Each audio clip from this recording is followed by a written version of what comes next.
नमस्कार दोस्तों। जैसे कि आप जानते हैं, पिछले कुछ दिनों से संसद में सरकार और विपक्ष के बीच में एक महाभारत छिड़ी हुई है। यह महाभारत की शुरुआत तब हुई जब 13 दिसंबर के दिन पर देश के पार्लियामेंट पर हमला हुआ। जी हां दोस्तों, 13 दिसंबर के दिन पे दो लड़कों ने पार्लियामेंट की दर्शक दीर्घा से उठकर एक बेंच से दूसरे बेंच पर चढ़कर भागने की कोशिश की। ये करते करते उनकी मंशा ये थी कि वो किसी तरह स्पीकर की कुर्सी तक पहुंचे। और इसी दौरान दोस्तों, उनमें से एक शख्स ने अपने जूते में से गैस का कैनिस्टर निकाला और पूरे पार्लियामेंट में उसे स्प्रे करना शुरू किया। आप सोच सकते हैं दोस्तों यहां पर कि पार्लियामेंट के अंदर यह हो रहा है, कितनी बड़ी सुरक्षा चूक हुई थी। यहां पर इतने सारे सिक्योरिटी एजेंसीज होने के बावजूद ऐसा कैसे हो गया कि एक इंसान अपने जूते के अंदर गैस का कैनिस्टर लेकर पहुंच गया और किसी को पता भी नहीं चला। कई सारे सवाल हैं यहां पर। लेकिन जिसके बाद उन्होंने जब स्प्रे करना चालू किया तो कुछ ही क्षणों में वहां पर मौजूद सारे एमपीज ने उन्हें घेर लिया और फिर उन्हें सुरक्षा कर्मियों के हवाले किया गया। उन दो लोगों का नाम दोस्तों मनोरंजन और सागर शर्मा के नाम से उन्हें पहचाना गया है पुलिस के द्वारा। इसके पश्चात दोस्तों कई दिनों तक विपक्ष ने सरकार पर कई तरीके के सवाल खड़े किए। वो ये चाहते थे कि देश के गृह मंत्री अमित शाह देश के संसद में आकर इस घटना पर अपना बयान दे।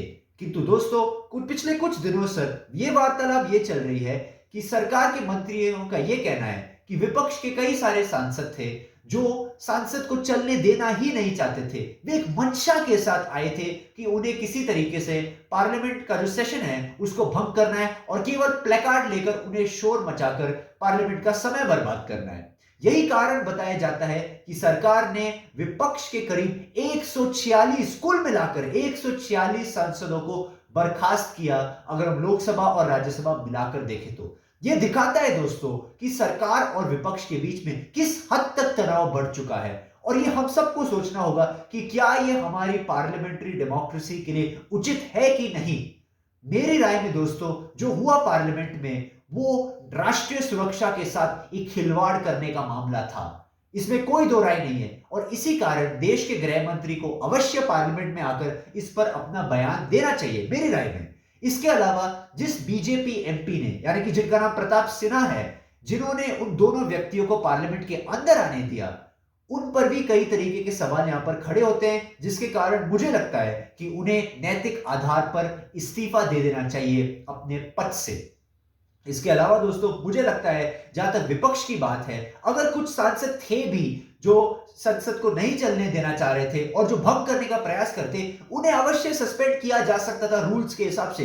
किंतु करीब 150 सांसदों को भंग करना कई तरीके के यहां पर सवाल खड़े करते हैं यहां पर कि क्या इरादा ये तो नहीं कि संसद को विपक्ष मुक्त बनाया जाए और सरकार कई सारे इंपॉर्टेंट बिल्स को यूं ही पारित कर दिया जाए बिना किसी चर्चा के।